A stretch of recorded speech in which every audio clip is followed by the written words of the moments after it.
Good morning, everyone. Almost good afternoon, actually. And today I am in Podil district, which is one of the most picturesque areas of the city of Kiev.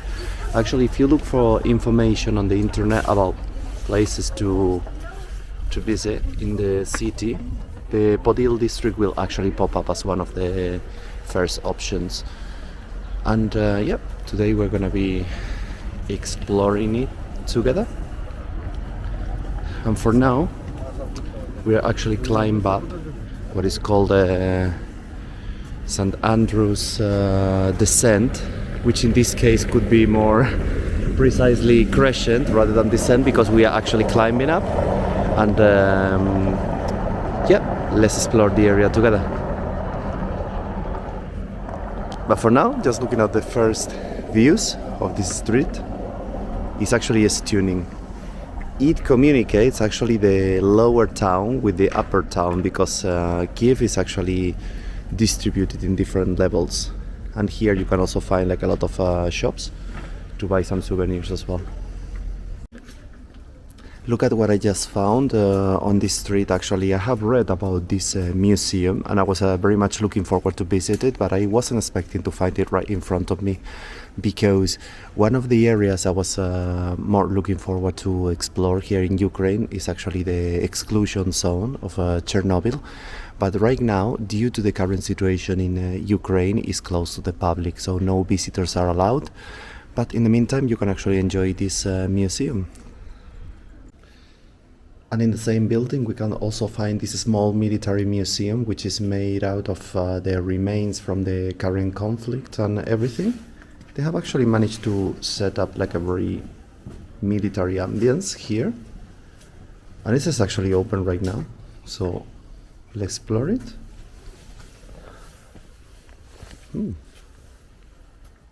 Actually, kind of simple, but interesting. Yeah, of course, this couldn't be missing for obvious reasons. You can actually donate. Wow. Some news as well. Yeah, these are all basically remains from the current conflict, as I was explaining. Yeah. There's also like a small charity shop.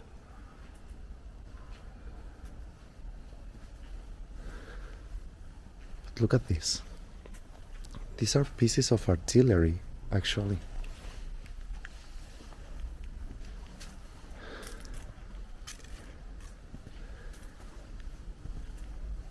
It reminds me a bit of a museum that is very famous in Sarajevo, in Bosnia and Herzegovina, because in the 90s there was a similar situation.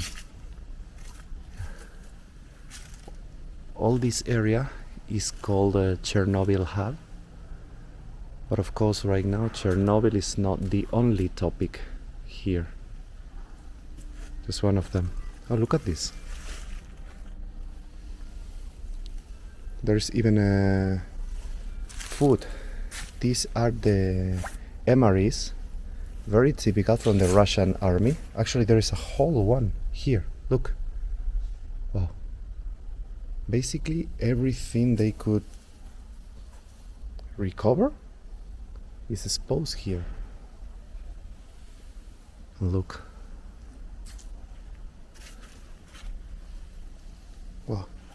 I mean, of course, you are not gonna get the whole perspective here, but some of these pieces of artillery are actually very, very big. I mean, I am 1.84 meters tall, and some of these pieces of artillery, if you put them next to me, they would have exactly the same height. Incredible. let me know. Yeah, so guys, we are the reason why we saw that there was written a Chernobyl Hub here is because this is actually the headquarters of a company called Chernobyl Hub. I have the amazing Kateryna right in front of me. She's been telling me very nice stuff about this institution and about this small museum they have set up here. But there is also something that Ukrainians actually created out of these moments we are going through. I don't want to use any words that could get me in trouble. So Kateryna, would you actually be so kind to explain us what this Chernobyl ray is all about?